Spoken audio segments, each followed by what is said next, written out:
So sue me for dangerous driving.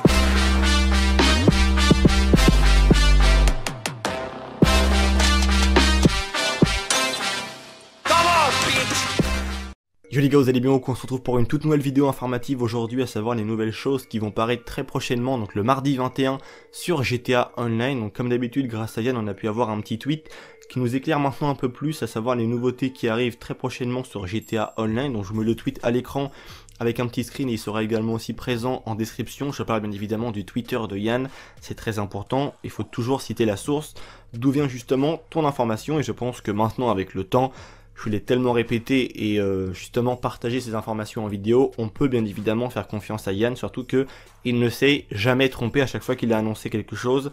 C'était bel et bien présent à chaque fois comme étant une sortie sur GTA Online, donc c'est quelqu'un de confiance. On commence donc avec la déclassée Scramjet, qui est donc ce véhicule que je vous repasse maintenant d'ailleurs le gameplay depuis le début de cette vidéo à l'écran.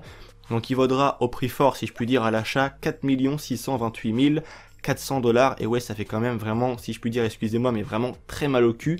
C'est un prix qui est très abusé, et on aura justement en effectuant des missions un rabais, et le véhicule coûtera après ce rabais 3 500 000 $, donc on a plus d'1 million de rabais sur le véhicule en effectuant quelques missions, donc c'est très intéressant à effectuer, et ça nous permet d'avoir 1 million supplémentaire dans nos poches, plutôt que dans celle de Rockstar Games sur GTA Online, si je puis dire.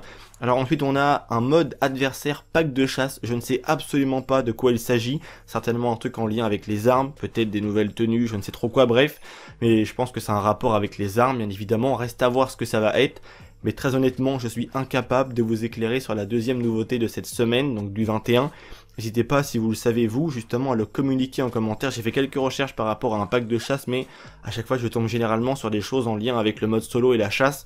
Donc est-ce qu'on va avoir des nouveaux gilets pare-balles ou quelque chose comme ça? Après il se peut, puisque Rockstar a justement balancé de nouveaux équipements assez lourds en termes d'armement. Donc la Oppressor et même ce véhicule, la Scramjet, sont des véhicules qui sont très lourdement armés. Et également aussi avec les guerres commerciales sur GTA Online, ça donne lieu à de très gros échanges de coups de feu, si je puis dire, entre les ennemis sur le jeu, ce qui veut dire que Rockstar a très certainement envie qu'on soit de mieux en mieux équipé pour lutter et pour justement remporter le plus de guerres commerciales possible.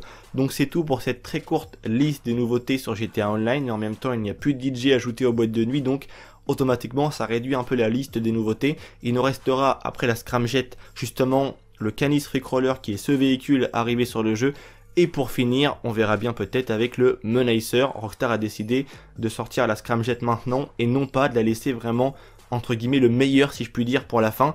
Après, c'est comme ça qu'ils ont décidé de le faire et c'est pas autrement, malheureusement. C'est tout pour cette vidéo, j'espère qu'elle vous aura plu. C'était Vince, prenez soin de vous et surtout faites-vous de l'argent parce que il va en avoir besoin. Allez, peace les gens.